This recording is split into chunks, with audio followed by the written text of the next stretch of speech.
Thank you. Now I'd like to recognize Ms. Chavez-Deremer. Thank you, Mr. Chairman, for holding this important hearing, and thank you to the witnesses for being here today. Over the course of my life, I cannot think of a more terrifying time for the Jewish community. Hamas, a terrorist organization which violently oppresses and sacrifices Palestinians in Gaza, carried out the worst massacre of Jews since the Holocaust. And immediately, university students and administrations proudly took up the banner of Hamas. The sole interest of Hamas in using Palestinians as collateral damage in their extremist aim to kill every last Jew remaining in the world. And yet so many students and universities didn't hesitate to make it clear that being Jewish is justified cause for harassment, assault, death threats, and murder.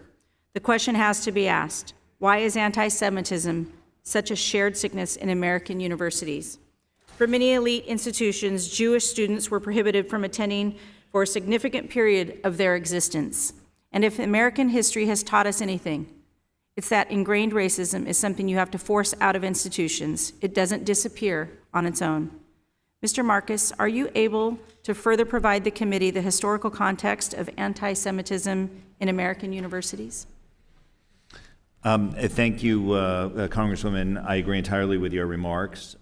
Speaking as a practitioner as opposed to a historian, I can tell you that 20 years ago when I first dealt with this issue, we had faced a half century of progress, ending roughly with the onset of the Second Intifada. But over these last 2 decades, the situation has turned around, getting worse over 20 years, but with accelerating deterioration during the last several years, with a particular spike since October 7, with college campuses, places where you would expect toleration, providing exactly the opposite of that.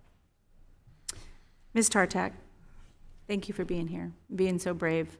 In your view, at Yale and other universities, how has the systemic anti-Semitism been able to maintain itself in this modern era?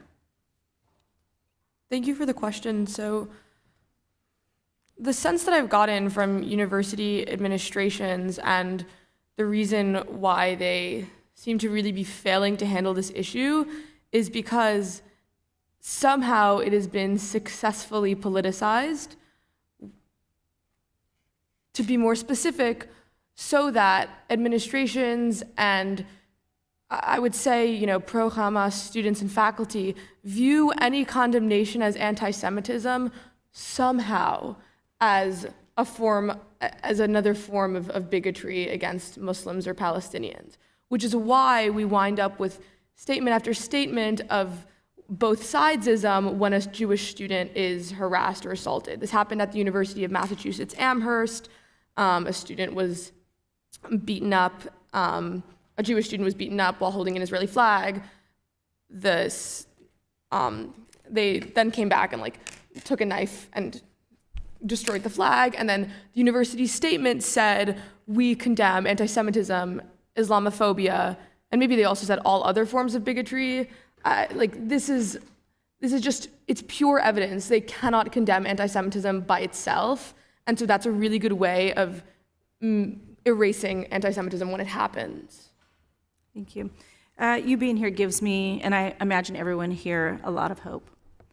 The past dictates the present, and it seems clear that universities have not seriously reckoned with how historic anti-Semitism has arguably gotten stronger in the modern era of academia. As an American, I pray that there can be a resolution to this hatred.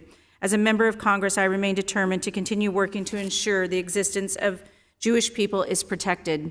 No person should ever fear for their safety on account of their race, color, or creed. And with that, Mr. Chairman, I yield back.